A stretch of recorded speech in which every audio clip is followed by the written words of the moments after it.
Mateus capítulo 28, do verso 18 ao verso 20. Vamos ler inicialmente essa passagem, vamos ler outras daqui a pouco também. É um texto muito conhecido de todos os irmãos, então vamos lá. E aproximando-se, Jesus falou-lhes: toda a autoridade me foi concedida no céu e na terra. Portanto, ide fazer discípulos de todas as nações, batizando-os em nome do Pai, do Filho e do Espírito Santo, ensinando-lhes a obedecer todas as coisas que vos ordenei, e eu estou convosco todos os dias até o final dos tempos. Amém. Hoje eu quero meditar com vocês sobre o tema As Últimas Palavras do Senhor Jesus. Quando alguém importante morre, é muito comum que as pessoas queiram saber quais foram as últimas palavras dessa pessoa. Mesmo quando alguém que não é famoso, mas é alguém importante para nós, um parente nosso, qual foi a última coisa que ele disse? Isso é importante porque revela tanto a maturidade quanto a paixão da pessoa. A maturidade porque ela teve a vida toda para pensar naquele assunto. E a paixão porque mesmo no momento de dificuldade, de dor e encarando a morte, a pessoa consegue dizer aquilo. Às vezes é uma mensagem para um filho, um pedido de perdão, ou um desejo que ela tem, um desejo muito importante. E as últimas palavras do Senhor Jesus aqui na terra não foram as palavras na cruz, porque como nós sabemos, ele ressuscitou e voltou para passar mais 40 dias discipulando os irmãos, os primeiros cristãos. Mas as últimas palavras de Jesus aqui na terra foram as que ele disse às vésperas de sua subida para o céu. Então, quando ele estava para subir para o céu, ele deixou essa ordem. E a ordem de Cristo, as suas últimas palavras aqui na terra, foram a respeito da pregação do Evangelho em todo o mundo. E isso é função de todos os cristãos. Então a gente vê que realmente isso é importantíssimo para Jesus e deve ser importante para nós também. Nós sabemos que as palavras de Cristo, no sentido de pregar o Evangelho em todo o mundo, nós chamamos de missões. Missões é uma palavra que não aparece na Bíblia. Nós pegamos essa palavra emprestada do ambiente militar, e para o cristão deve ser missão dada e missão cumprida. Nós precisamos cumprir a nossa missão de pregar o Evangelho. E aí nós precisamos pensar a respeito disso. O que a Bíblia realmente ensina sobre missões? Qual a vontade de Deus para a sua igreja em relação à obra missionária? Será mesmo que Deus quer que deixemos tudo para sermos um missionário? Será que os que são enviados para pregar o Evangelho em outros lugares são mais especiais do que os crentes da igreja local, como a gente diz? Ou são mais espirituais? E o que Deus quer de nós? Os que ficamos aqui testemunhando de Jesus na igreja local? Hoje eu vou tentar responder algumas dessas questões. Na palavra de Deus, há 5 passagens bíblicas que nós comumente chamamos de a Grande Comissão. A Grande Comissão se refere ao comissionamento do Senhor Jesus em mandar os apóstolos e os primeiros cristãos e, consequentemente, todos os cristãos que viessem posteriormente pregar o Evangelho em todo o mundo. No Evangelho de Mateus, nós temos o primeiro, claro, porque é o primeiro Evangelho. E nós acabamos de ler a Grande Comissão em Mateus. E aqui, na Grande Comissão de Mateus, a ênfase é: façam discípulos meus. A ênfase aqui não é em que, como às vezes a gente pode pensar, por causa da famosa expressão ide, vamos cumprir o ide do Senhor, vamos fazer o ide. Mas o ide não é a ênfase dessa passagem. Fazer discípulos para Jesus é a ênfase. Por exemplo, no Evangelho de Mateus, nós vemos que Jesus tem toda a autoridade. Ele vai revelando sua autoridade de modo progressivo, aos poucos. Primeiro, ele tem autoridade para perdoar pecados na terra, o que deixa alguns rabinos, alguns fariseus confusos. Em seguida, ele tem autoridade para julgar as pessoas.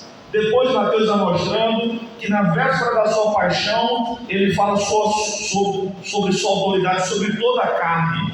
e agora, depois de ressuscitar, ele diz: me foi dada, eu tenho toda a autoridade nos céus e na terra. Então Jesus tinha autoridade para mandar quem ele quiser, fazer o que ele quiser, porque ele tem toda a autoridade nos céus e na terra. Então a gente vê nessa passagem de Mateus 28 as ênfases. Primeiro, ide e fazer discípulos, ou como também pode ser traduzido, tendo vocês ido, façam discípulos. Isto é, à medida que nós vamos caminhando pelo mundo, que vamos trabalhando, vamos estudando, vamos passeando, vamos viajando, nós devemos fazer discípulos para Jesus. Depois, ele diz também que parte desse discipulado acontece quando a gente vai, batiza e ensina. Isso é discipulado à luz dessa passagem. É pregar o Evangelho, batizar os convertidos e ajudá-los a se tornarem discípulos de Jesus como nós somos.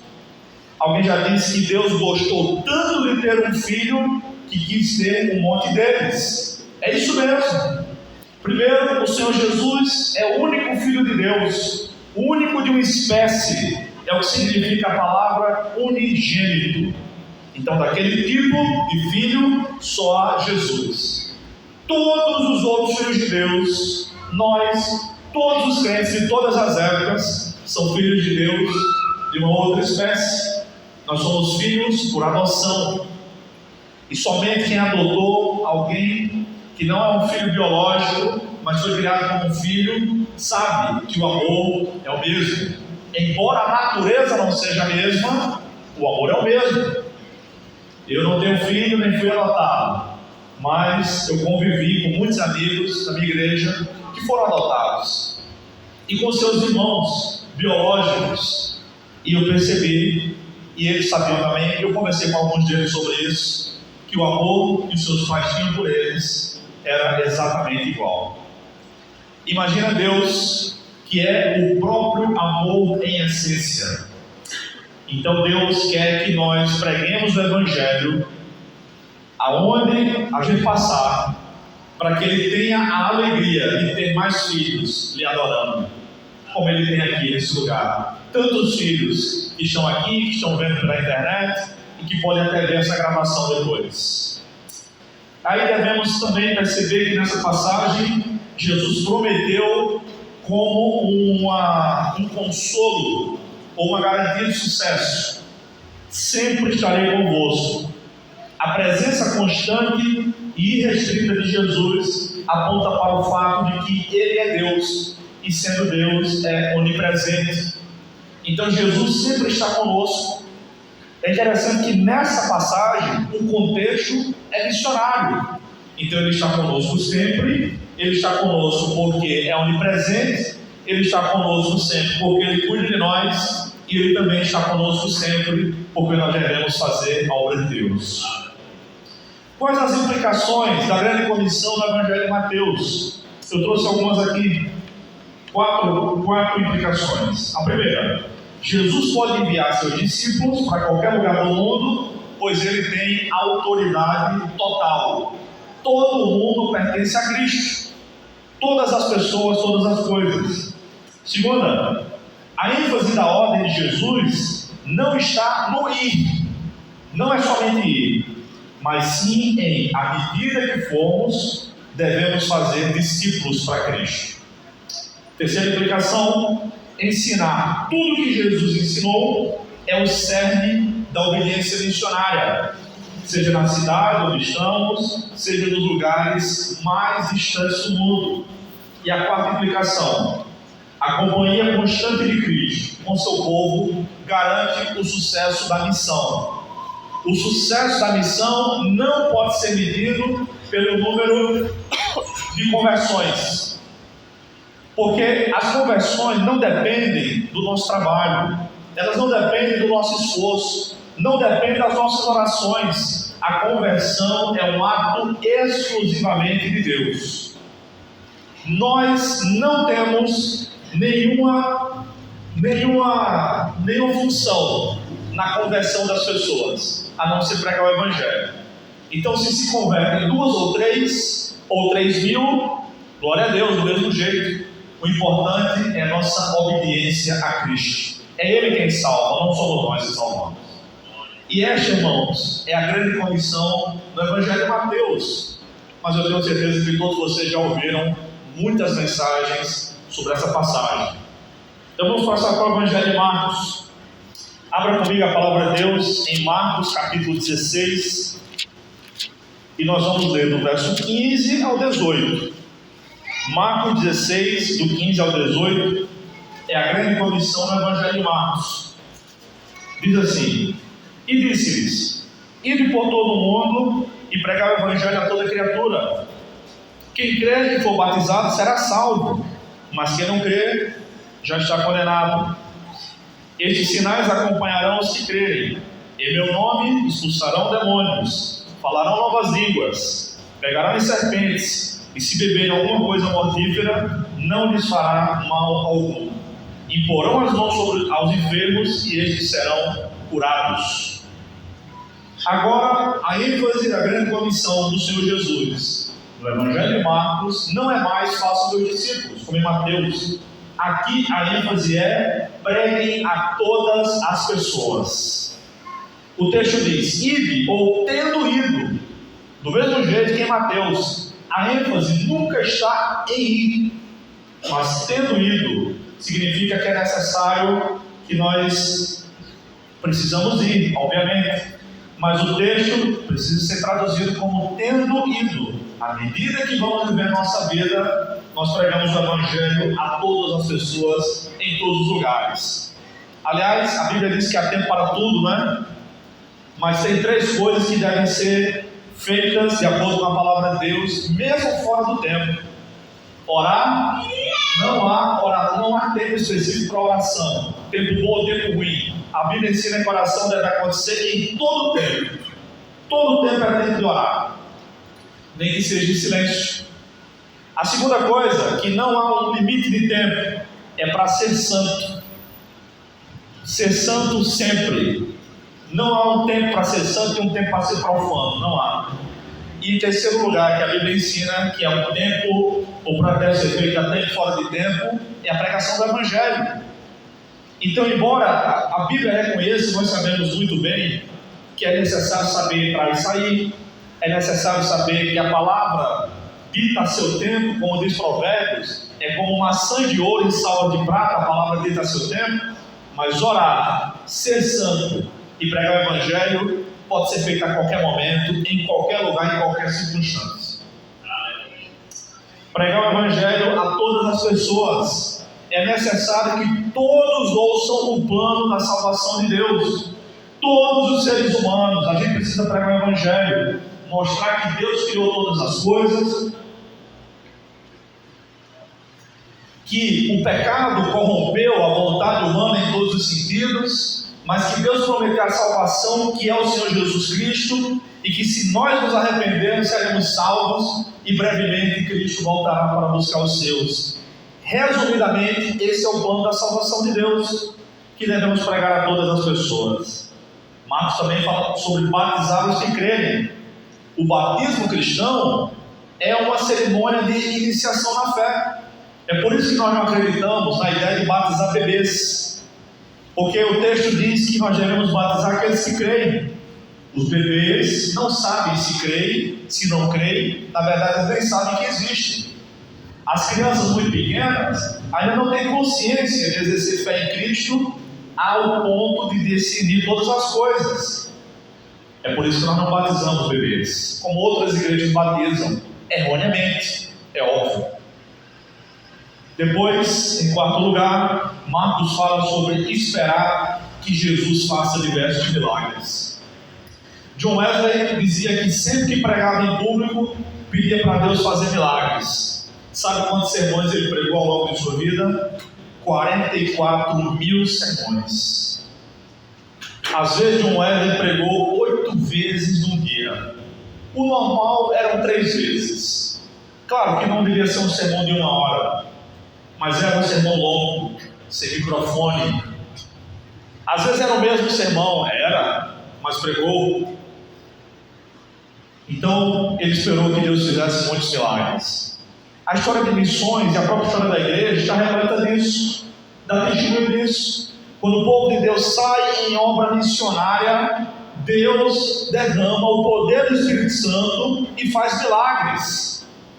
Quando eu era garotinho, eu tinha 17 anos só, fui para o projeto da Juvep, 2004, eu vi muitos milagres em São João do Rio do Peixe e nos sítios ao redor daquela cidade. Aconteceu umas 5 ou 6 vezes no projeto em que eu estava, das pessoas chegarem, os irmãos chegarem com essas Bíblias nossas, né? Essas Bíblias grandes, que tem a borda dourada numa casa para pregar o Evangelho, e de repente a pessoa olhar assim meio de lado e começar a rir, mas não de deboche. E aí os irmãos perguntavam: você está rindo por quê? O que foi que houve? E a pessoa dava um testemunho mais ou menos assim: é que essa noite Jesus apareceu num sonho para mim, e ele disse que ia mandar um filho dele vir aqui mostrar o caminho para o céu, num livro de ouro. E o livro de ouro que eu vi no meu sonho é igual a esse que está no seu colo aí. Meus irmãos, Deus faz isso, Deus dá sonhos. Nós fazemos como as donas de casa, que às vezes querendo cozinhar o feijão no dia seguinte, põe ele de molho, para que não demore tanto tempo para cozinhar no dia seguinte.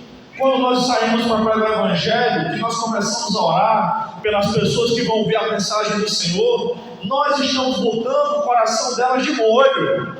No dia seguinte, quando a gente chegar para pregar o Evangelho, o coração delas já vai estar mais amolecido. Vai ser mais fácil a palavra de Deus entrar. E aí nós pedimos que Deus faça milagres, e Ele pode derramar muito poder. No ano seguinte, 2005, um amigo meu foi para o projeto em Cacerengue. Conhece Cacerengue? E Cacerengue foi difícil. Ele me relatou depois que eles estavam pregando e o padre, você sabe que tem cidade pequena, que o padre, se ele for desenrolado, ele manda na cidade. E o padre mandou fechar as portas. Não recebam esses crentes nas suas casas. E estava difícil, ninguém queria abrir as portas. Um dia a equipe juntou-se sob a autoridade da liderança do projeto e disse: nós vamos fazer o dia de jejum e oração. Foi um quebrantamento muito grande. Em determinado momento chegou uma irmã da Assembleia de Deus da cidade lá, e ela pediu para falar com a liderança. Ela conversou com a liderança e os irmãos pastores disseram: você vai contar isso para um grupo. Era um grupo de mais ou menos essa quantidade de pessoas que tem aqui. Aí ela contou.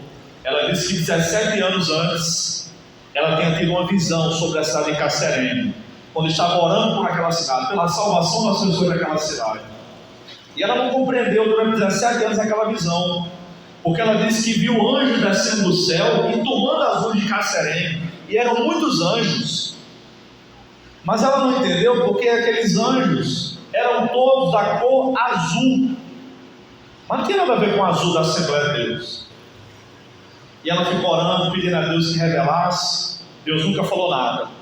Só que naquele ano, a farda dos irmãos era azul.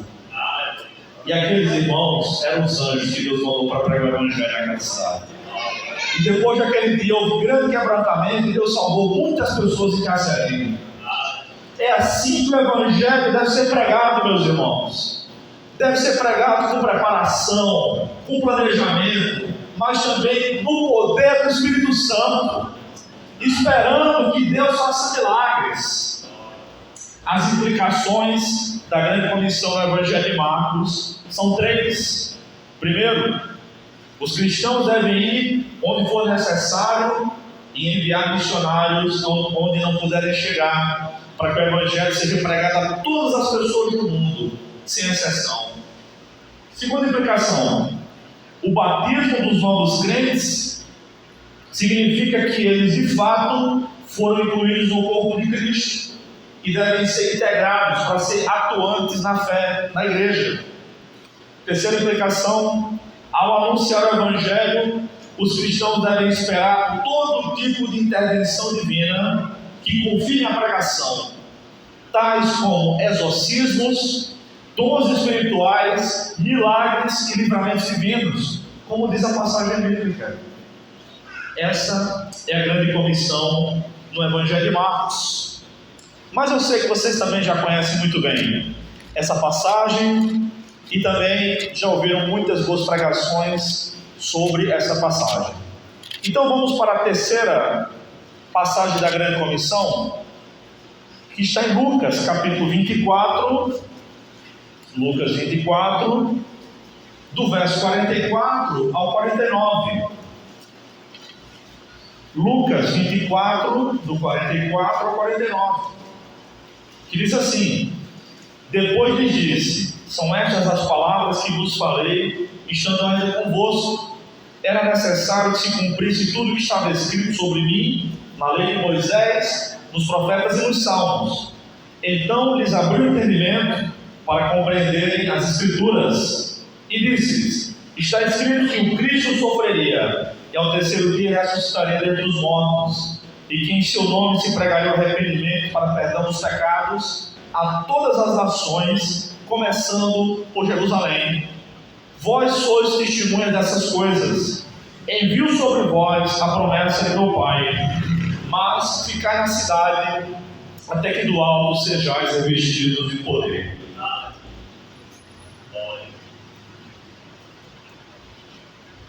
Enquanto a ênfase de Mateus é fazer discípulos, a de Marcos é pregar a todas as pessoas, a ênfase de Lucas é preguem o arrependimento de pecados. A vida, morte e ressurreição de Jesus são cumprimentos das Escrituras Sagradas. Ela é a base para a autoridade de Cristo a seus discípulos. Ele ressuscitou, por isso tem autoridade. A pregação do arrependimento é o resultado do entendimento aberto para as Escrituras.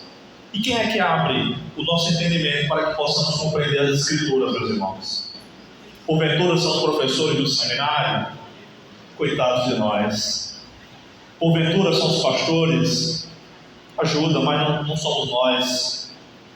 Quem abre o nosso entendimento para compreender as Escrituras também não são nossos cursos universitários. Não é a nossa grande capacidade intelectual, mas é o próprio Deus. No Salmo 119, versículo 118, se não estiver enganado, diz: desvenda-me os olhos para que eu veja as maravilhas da tua lei. Jesus, o texto está dizendo que Ele é quem abriu o entendimento para que as pessoas pudessem compreender as Escrituras. E Jesus também havia prometido, em João 14, 15 e 16, que o Espírito Santo é quem vai nos ensinar todas as coisas. Então as três pessoas da Trindade é quem abre o nosso entendimento para que possamos compreender a Bíblia. Se alguém aqui está tentando estudar a Bíblia, mas não está conseguindo entender, talvez precise orar um pouco mais, ore mais, leia mais. Meus irmãos, a pregação do arrependimento é o entendimento aberto para compreender as Escrituras, porque somente pela Bíblia nós podemos fazer a obra missionária corretamente. Os discípulos, isto é, nós, devemos pregar o arrependimento a todas as nações. Todas as nações comparecerão diante do Senhor. O entendimento bíblico para a nação é menor, é um povo menor do que nós temos hoje, né? Nação é o Brasil, 213 milhões de habitantes, mas nação na Bíblia é etnia, é um povo, é um povoado. Significa que tem mais etnias do que realmente o número de nações, né? São mais ou menos 200. Mas todos nós compareceremos diante do Senhor. E aí nós vemos que nessa passagem da grande comissão, nós percebemos que com a ajuda do Espírito Santo, os cristãos devem testemunhar a ressurreição do Senhor Jesus. Fiquem até receber a promessa do Pai. Agora vamos ver a grande comissão do Evangelho de João. Veja comigo, João capítulo 20, versículo 21. João capítulo 20, verso 21 ao 23. Diz assim: ao ouvir isso, mostrou-lhes as mãos e o lado. Os discípulos alegraram-se ao verem o Senhor. Então Jesus lhes disse pela segunda vez: paz seja convosco. Assim como o Pai me enviou, também eu vos envio. E havendo dito isso, soprou sobre eles e disse-lhes: recebei o Espírito Santo. Se perdoardes os pecados de alguém, serão perdoados. Se os retiverdes, serão retidos. Agora, a ênfase da grande comissão em João não é mais fazer discípulos, pregar a todas as pessoas, pregar um arrependimento, mas é a autoridade da igreja para perdoar pecados. Assim como o Pai enviou Jesus, Jesus enviou seus discípulos. Nós também, como discípulos de Cristo, fomos enviados da mesma maneira e com a mesma autoridade do Cristo ressurreto. Portanto, devemos ir. Há alguns sítios por aqui que eu sei que essa igreja está tentando alcançar. Que tal ajudar os pastores nessa tarefa e os seminaristas? Não somente com a igreja de Araçagi, que eu estou me metendo na história de vocês, mas não me tenham como pedido, tenham como talvez Deus me usando para falar a respeito disso para vocês. Que tal se disponibilizar nas terças-feiras para ajudar Léo a levar a mensagem do Senhor? Jesus soprou o Espírito Santo sobre os apóstolos, que representavam a totalidade da igreja de Cristo. Significa que Jesus soprou seu Espírito sobre todos os crentes. E agora que o Espírito Santo habita em nós temos a mente de Cristo. Devemos pensar como Cristo pensou, como Cristo pensa. Se perdoados os pecados, serão perdoados. O que é que significa isso? A Igreja Católica distorceu essa passagem bíblica para seu próprio interesse, como também fez com muitas outras partes. Então, a igreja começa a dizer que o padre é quem tem autoridade para perdoar as pessoas no confessionário. Malela. Na verdade, aqui, a igreja representa o próprio Cristo. A doutrina de Cristo é chamada de doutrina dos apóstolos, na palavra de Deus. Mas não é dos apóstolos porque se originou dos apóstolos. É dos apóstolos porque se originou em Cristo e ele passou para os apóstolos. Não é origem, é posse. E agora os apóstolos foram passando para os outros, e para os outros, e para os outros, para os seguintes, e esse evangelho chegou até nós, no século passado e agora neste século. Significa que quando nós pregamos o evangelho, nós também damos as condições. Você quer ser crente? Você quer ter seus pecados perdoados? Você tem que obedecer, não a mim, mas a mensagem que eu estou representando. Somos embaixadores de Cristo. Nós não temos uma mensagem nossa, original. É a mesma mensagem que Jesus pregou, que os apóstolos pregaram, que a igreja vem pregando há 2000 anos. Por isso que o texto diz que se nós perdoarmos os pecados das pessoas, serão perdoados. Significa que nós vamos impor as condições, ou seja, nós vamos entregar a mensagem. Se elas se submeterem à palavra de Deus, não à nossa, elas serão perdoadas.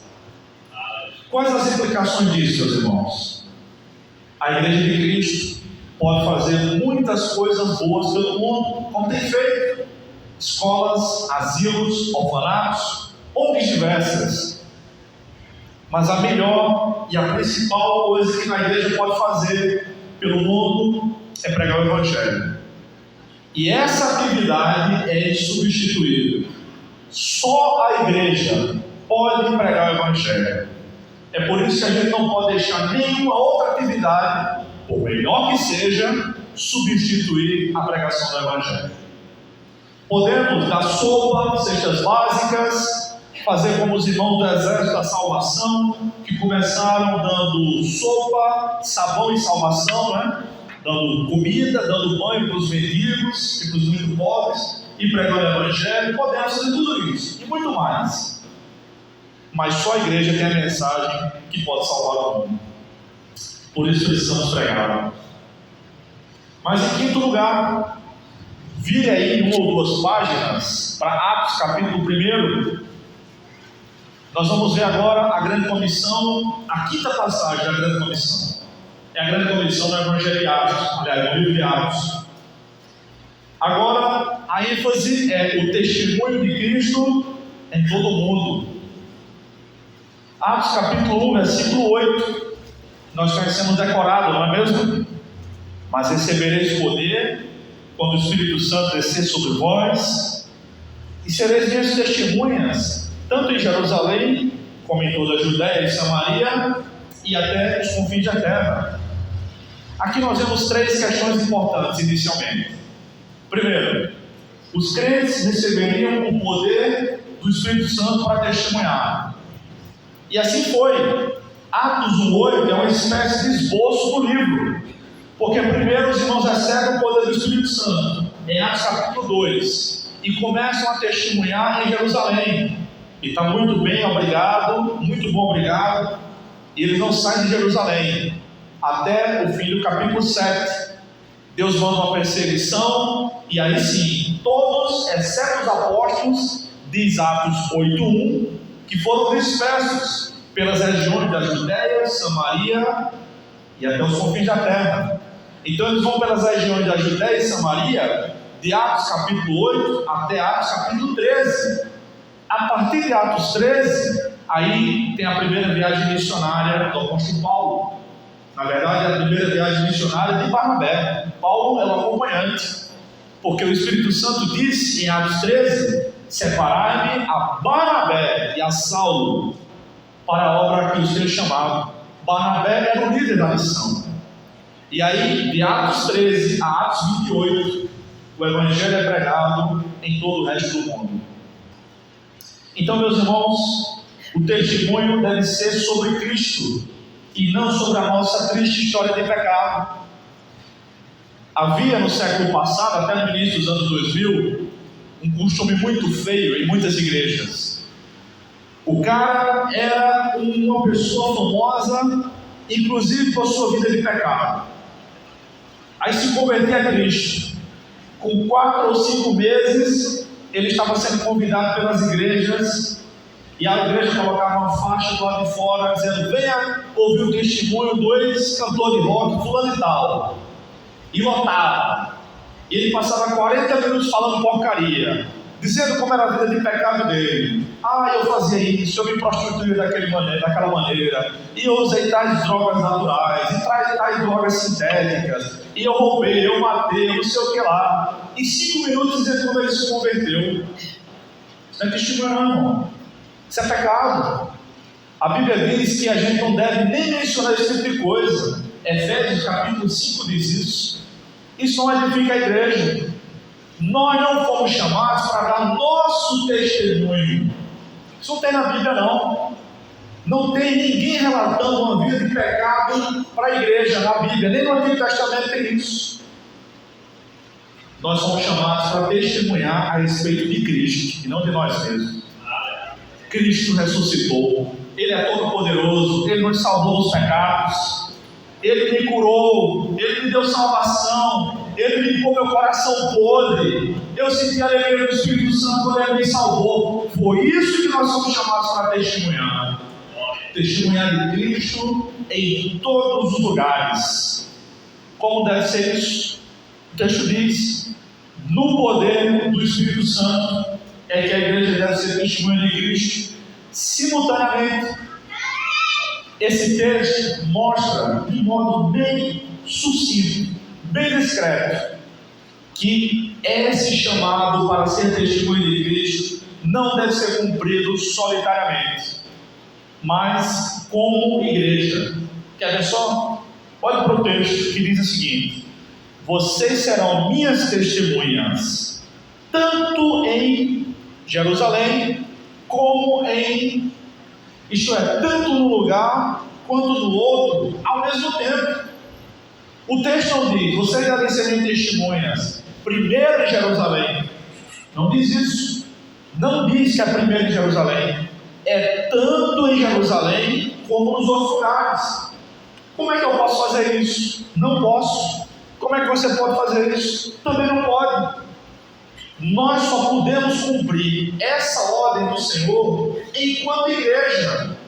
Porque enquanto nós estamos aqui em Itapororoca, testemunhando da bondade e do amor de Deus, a gente pode ajudar a plantar outra igreja em outro lugar. Aí sim, nós estamos testemunhando em mais de um lugar simultaneamente.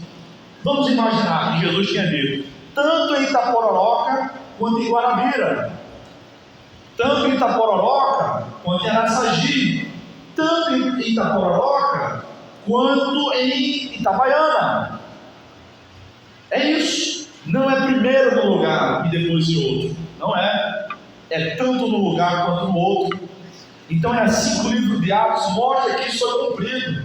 Porque alguns ficaram testemunhando em Jerusalém, outros foram para a região mais ao sul, da Judéia, outros mais ao norte de Israel, para a região da Samaria, mais ou menos no meio de Israel, e outros Deus mandou pelo mundo inteiro.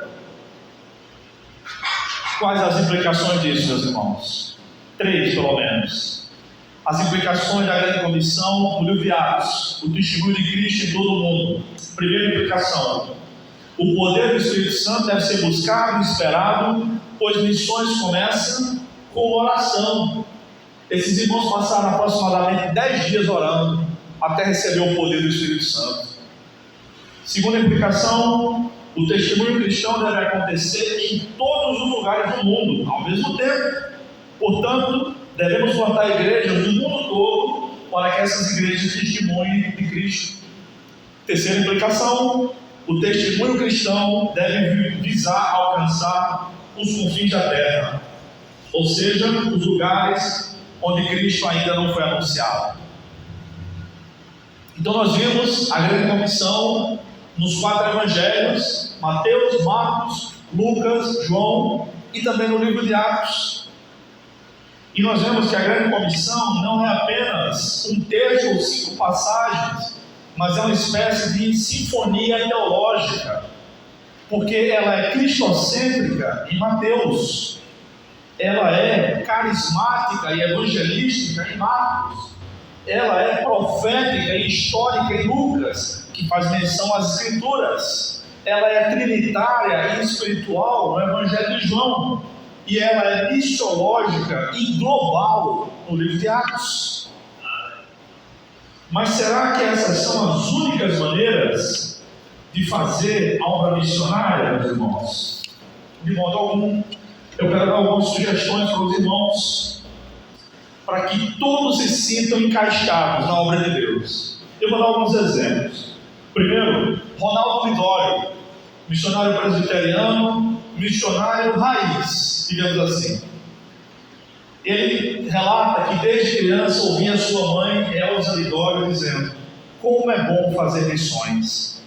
Os pais de Ronaldo eram plantadores de igreja. Seu pai já faleceu, mas sua mãe está viva e mantém o ministério de intercessão até hoje, pelo filho e pela obra missionária no mundo.